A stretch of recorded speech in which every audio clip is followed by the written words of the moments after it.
Hey everybody, my name's Evan, work at the Mazda store. I'm a little bit new as a sales manager, as you can tell because I look like I'm 19, but I've been doing it for about a year, right? So the biggest takeaway and benefit that I've gotten from implementing this scheduled and regimented training is when I first started being a sales manager, and I'm sure you guys all have experience with this, when do you train? Most of the time. While you're working, right? You're working a deal with somebody and you hear something and you say, oh, don't do that or do this, and it's kind of like playing the alligator game where you're always putting out fires, right?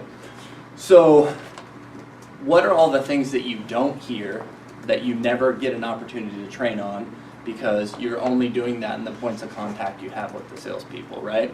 So with this, you can strategize the entire process from start to finish, and you get to have an influence on them in points where you don't have any contact with them. So an example of that is one of the things that came out of our training is a piece and follow-up, right? So you're not with them when they're doing their follow-up most of the time, one, and then two, another time you're not with them is when they're departing from their customer, right? So we get a lot of ideas from the salespeople in the training because we ask them what works for you. Well, one of the things that came out was at the end when they leave the customer, if they set a specific time that they're going to follow up with them and then they commit to doing that, they're tenfold more likely to follow up just because of the accountability piece of it, right? So what we teach now, which I would never be involved in this part of the conversation with the salesperson and their customer, but you say, oh, I understand you have to go talk to your dad about this, so you're going to do that tomorrow, and then I'll give you a call probably around 5 o'clock. And I'll let you know if anything happens with the car in between now and then. And then if you say you're going to call that person, or you say you're going to email them at a specific time, they're tenfold in their own head more likely to do that, and obviously the calls can be more receptive because it's planned, right? So when we put a schedule together, basically you can just train on things that you never would even see, right? So currently what we do, we have a training schedule. As I mentioned, we try to pull as much out from the salespeople as we can because I think someone, I don't remember if it was Cameron or somebody said that you haven't been doing this in a while. How long have you been a sales manager for? About this time, 12 years or something like that. Exactly. So it's been a long time since we sold a car. They're better at it than we are to a certain extent. So what we do is on Friday we have like a summary and introduction to whatever topic we're doing, right? So, for example, it could be steps of the sale or F&I presentation or whatever it is. We go over some points of it, and then at the end I'll ask the salespeople, so what do you think is relevant with this part about this, right? And then I'll pull some ideas from them, and then over the weekend I do the Friday one, and then I'll put together or write lesson plans for the topics for the week for the relevant things in that. So I'll find something that good points about selling a warranty or things about follow-up, and then I'll get their ideas and then I'll try to implement it throughout the rest of the week on Monday, Tuesday, Wednesday, Thursday. And then we have I do Friday and Monday, and then somebody does Tuesday, somebody does Wednesday, and somebody does Thursday. So we have it broken up in just different days of the week. A huge challenge that we're having is we were dealing with that because we have two crews that come in at two different times. So we tried to do an 8:30 training and 11 training, but we only have 3 people in each training, so if there's an up, you got 2 people now, right?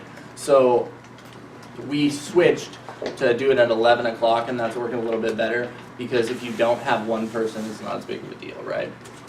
But still what happens to us is if somebody misses, we have no way to download the lesson into their experience, right? So what a huge thing has been for us is I'm trying to make written materials for every class now. Because at least you have a sheet that somebody can hand them and say, hey, this is what you missed, and the salespeople can go over that for 2 or 3 minutes if they missed out on whatever it is in the lesson, right? Because at first, we didn't have written materials, we just kind of had like an outline and a plan, and then we'd go over it, but if I have more information on a written material, then it makes better sense.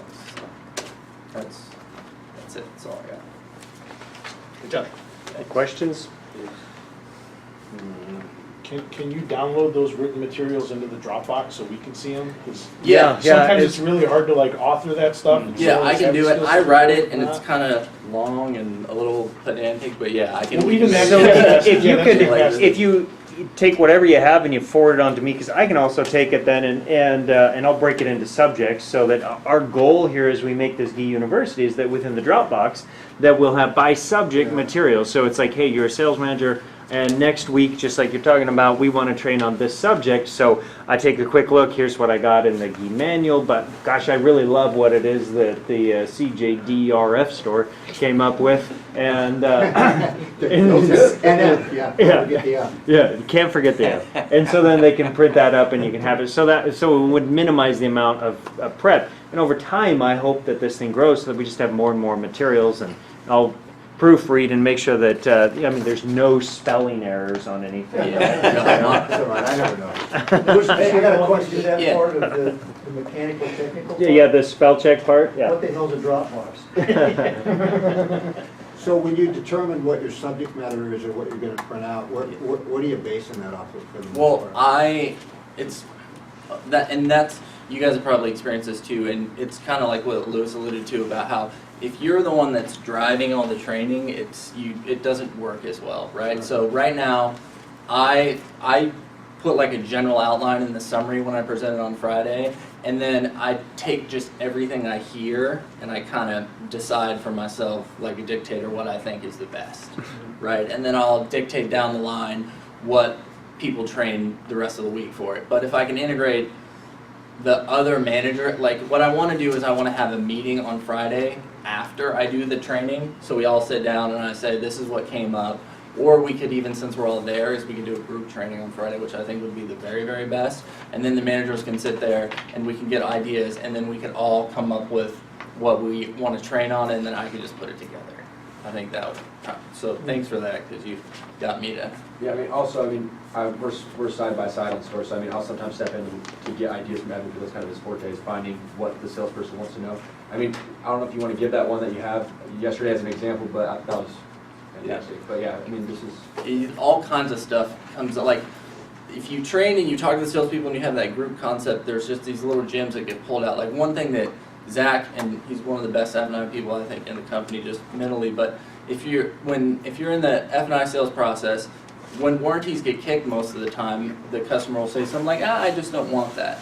And what a salesperson does in that context, we found, is most of the time they just go, okay, and then they come back to us and they say, hey, he doesn't want the warranty, take it out, right?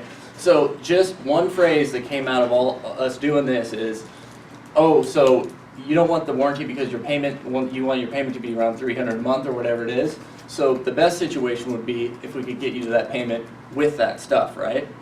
And then the person goes, well, yeah, and then we just work the deal that way. But what we found out they're not doing is getting a commitment on payment with the product. And that was kind of a huge change for I for was us. talking more direct with the training material, the meeting you did with the sales guys yesterday. As far Oh, as that like goes. I can download this up to the Dropbox. I don't have a problem with it. It was just some differences between new car customers and used car customers, and how the buying cycle is longer and new, so follow-up becomes more important. Cars are more commoditized when they're new because the price is the same, the car is the same, and just some nuances. Yeah, and if you could email it to me first then too, and then I'll organize and stick it in the Dropbox there. Yeah, cool. I think that the fact that you're a younger manager and fresher manager is something you should cherish. And as older managers here, we love it when the young guys come in because they give us like new energy and the enthusiasm and the freshness. So just absolutely know that as we're vets in here, most of us, this is what we feed off of, and don't ever put yourself down over it. Like it's something that, you get a rookie on your favorite football team or basketball team and he energizes your team and takes over, and that's what we all look forward to. We need you guys to kind of take us out. Thank you. So to speak. Yeah, so that's Hey, John, I do want to point out that he did call himself a dictator, though, as well. He's been trained a lot. You gotta have that part too, right? And then you got to start somewhere, right? Just try. Keep trying.